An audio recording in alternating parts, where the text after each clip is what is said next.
We're looking at Dustin Johnson's swing. He has one of the most unique swings in the game of golf. Not only is he one of the most powerful players in the game, but he has the most different wrist position at the top of his swing of any other player who plays the game. There are three wrist positions you can really have at the top: a flat left wrist position, a cupped wrist position, and a bowed wrist position. Dustin Johnson is very bowed at the top of his swing, uniquely so. When he swings the golf club back, what happens is his right wrist bends back, and that tends to start to bow his left wrist. So as his right wrist bends back, his left wrist bows.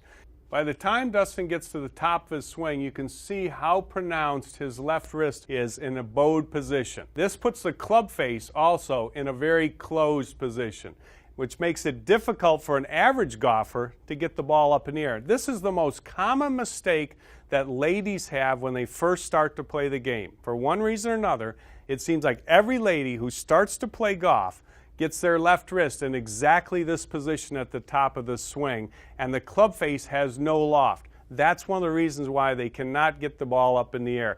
I watch people all the time when they're giving tips to their girlfriend or their wife, and they're telling them to turn their body and do this and do that. And this is the wrist position that they have at the top of the swing, and they never will be able to get the ball up in the air. How's Dustin Johnson do it? Well, at impact, by the time he gets to the impact position, he's corrected that. Let me show you this.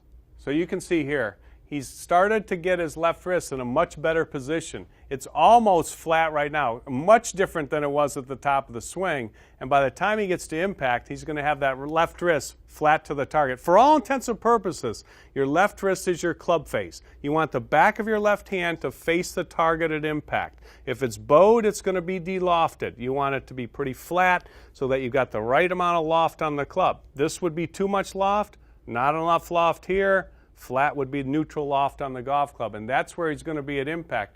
The position he's in now allows him to just rip through the golf ball and not have to worry about hitting the ball to the left.